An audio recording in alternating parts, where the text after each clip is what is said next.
Paulo, Your Life's a Movie. Sex in the Movies, Part 3.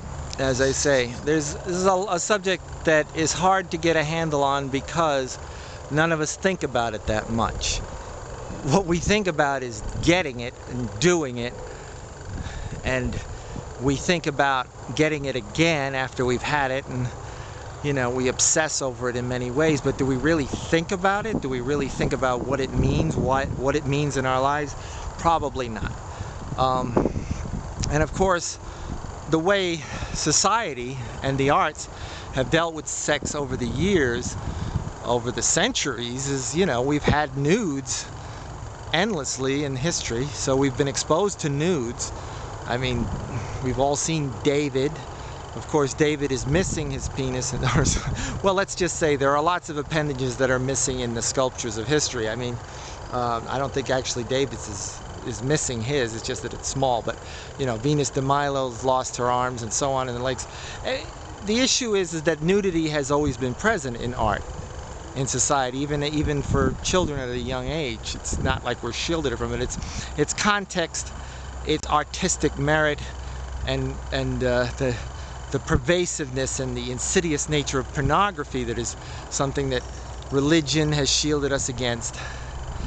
And of course, we're taught that sex is good. It is a good thing, but most religious context for sex is that it is meant for the family. It is meant for the marriage life.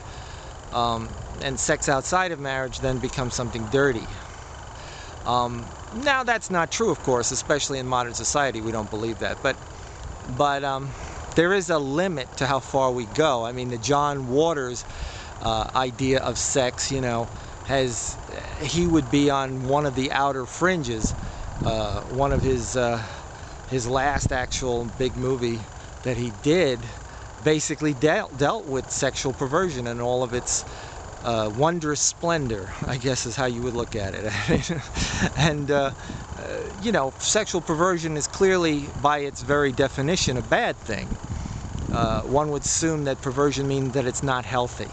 Of course, judgmental attitudes towards sex is hard to pin down. Of course, we've just had a movie about Freud and Jung, which dealt with the origins of sex, and the Jungian and the Freudian takes on sex are widely known, though probably not widely understood. So this is a subject that, again, remains part of the unconscious, as Freud would have it, and buried in the unconscious and the subconscious in many ways.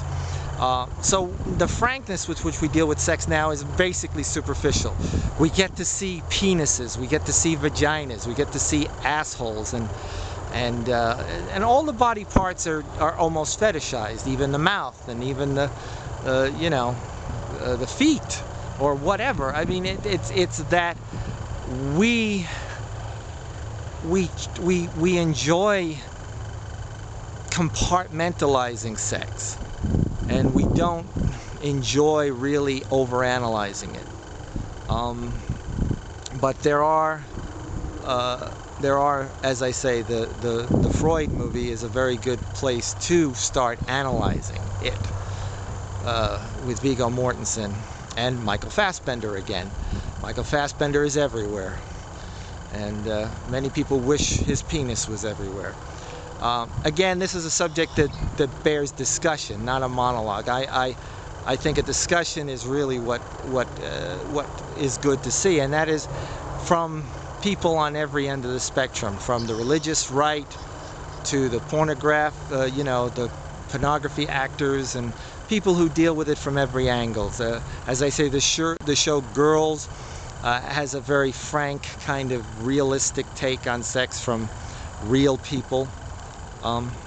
It is important in our lives, and not all of us think we need to understand it. We just need to experience it as much as possible.